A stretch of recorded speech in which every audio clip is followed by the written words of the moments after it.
Flow is called being in the zones. The reason I gave you that scripture is because there are zones.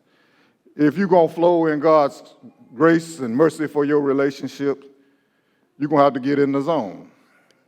When you get in God's zone where you flow in favor, you don't worry about how much time you got to put into it. You don't worry about how hard, difficult it is. I'll get to that later.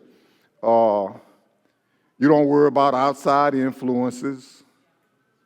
You're just doing the job. You're doing the job as a sense of purpose. If you want a healthy marriage, you're going to have to find a flow in marriage.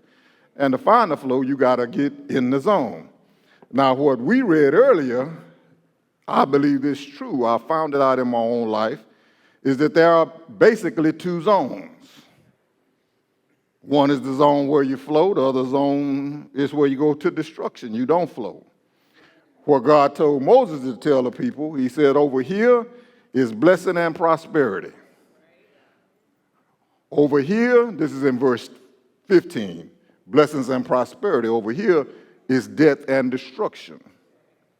He said, if you get over here in this zone where my favor can flow through you, you'll have blessings and prosperity. If you're over here where there is no flow, you're going to have death and destruction. When we get on and he says it again, he reminds them, now this is where blessings and prosperity is. Choose to be over here. Tell your neighbor you can choose. The problem that I struggle with when people come in to me is they act like the marriage has a life of its own that's independent of the two of them. They say, I don't know what's wrong with this marriage. I say, I can take two guesses. You can explain that to your neighbor. Yeah. Just give me two guesses and I can pinpoint it, you know. Because the marriage is nothing on its own. The marriage is the sum product of the people involved in it. And so if you're going to flow, you can't be in the cursed place, in the cursed zone, hoping the marriage is going to be in the blessed zone. If you want the marriage to be in the blessed zone, then you got to move to the blessed zone. Y'all out there? Don't think the marriage is going to pull you into the blessed zone. The marriage becomes the product of both of you deciding this is where the blessing of God is. So how you do that? Later.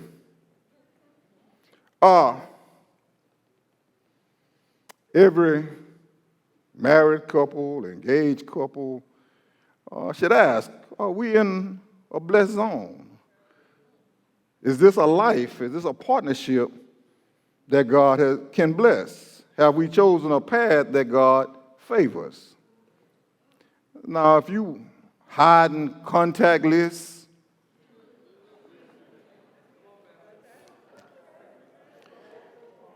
acting like all the money in one pot while you still got another pot somewhere else, you still got some just in case contacts and relationships, chances are you're not in the zone where God can bless you. And just because your potential spouse or your spouse does not know that you have contingency plans, God knows you have contingency plans. And God's not going to be all in on your marriage when you're not all in on your marriage. You out there? Pray over me again, sister. Say, God bless him. One more time. Yeah, God bless him. Help me get there.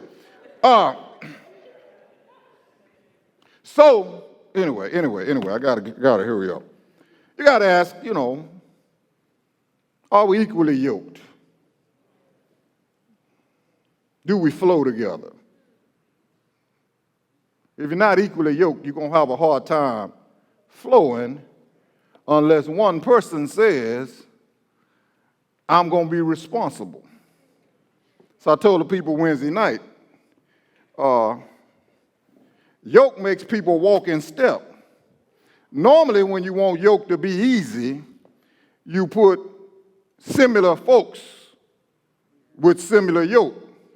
So they got the same strength, they have the same endurance, they're going in the same direction because the yoke keeps them together. But if you got one trying to go, then they call that a difficult yoke. It's not easy.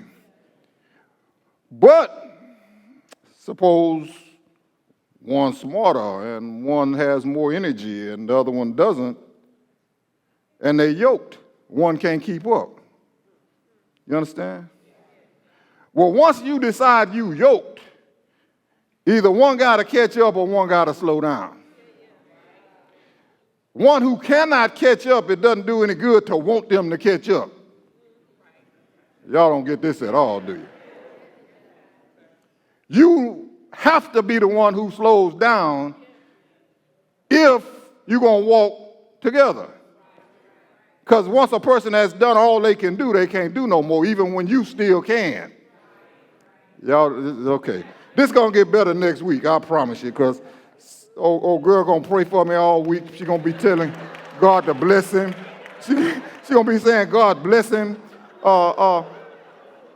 But while we waiting on that manifestation, I want you to get all of this in your spirit as fundamental and foundational. You have to ask yourself, based on the yoke, particularly for those of you who not married yet. I'm going to get to the married folks in a second, but for you not married yet, you have to ask yourself, does this work feel like play? Or does my play feel like work?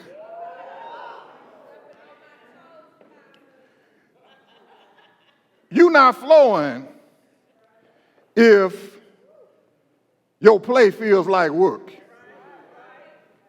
It take all my energy just to go and involve myself in this hobby. When you flowing, the work feels like play.